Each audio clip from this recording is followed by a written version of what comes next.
പേരും പെരുമയുമുള്ളവരെ വിജയിപ്പിച്ച കാസർഗോഡ് ജില്ലയിൽ നിന്നും ഇതുവരെ ഒരു വനിത പോലും നിയമസഭയിലേക്ക് തെരഞ്ഞെടുക്കപ്പെട്ടിട്ടില്ല. സ്ത്രീകൾക്ക് തുല്യത അവകാശപ്പെടുന്ന ഈ കാലഘട്ടത്തിൽ ഒരു രാഷ്ട്രീയ പാർട്ടി നേതൃത്വവും വനിതകൾക്ക് പ്രാതിനിധ്യം നൽകിയിട്ടില്ലെന്നുള്ളതാണ് യാഥാർത്ഥ്യം.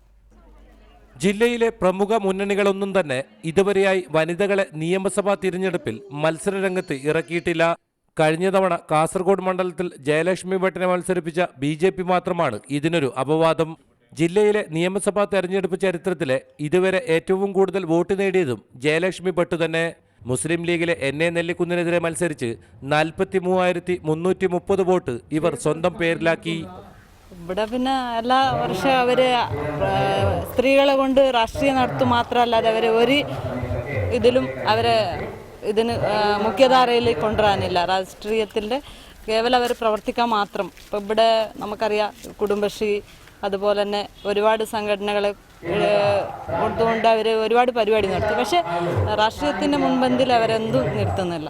ഇതിനു പുറമെ CPM-ലെ ബദൽ രേഖാ വിവാദത്തെ തുടർന്ന് പാർട്ടിയിൽ നിന്നും പുറത്തായി CMP രൂപീകരിച്ച MB രാഘവൻ CPM-ലെ കരുത്തനായ നായനാർക്കെതിരെ മത്സരിക്കാൻ നിയോഗിച്ചത് പ്രമുഖ അഭിഭാഷകയും CMP സംസ്ഥാന കമ്മിറ്റി അംഗവുമായിരുന്ന ആലീസ് കൃഷ്ണനെയായിരുന്നു.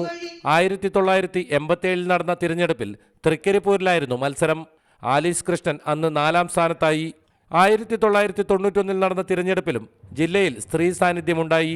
സംവരണ മണ്ഡലമായ ഹോസ്ദുർഗിൽ സ്വതന്ത്രയായി മത്സരിച്ച K പത്മിനിക്കുട്ടിക്ക് പക്ഷേ 349 വോട്ടുകൾ നേടാനേ ആയുള്ളൂ. മറ്റൊരു നിയമസഭാ തിരഞ്ഞെടുപ്പിന് കൂടി കളമൊരുങ്ങുമ്പോൾ പ്രമുഖ രാഷ്ട്രീയ പാർട്ടികൾ എല്ലാം തന്നെ ജില്ലയിൽ വനിതകളെ തീർത്തും കൈയൊഴിഞ്ഞ അവസ്ഥയിലാണ്. റിപ്പോർട്ടർ, കാസർഗോഡ്.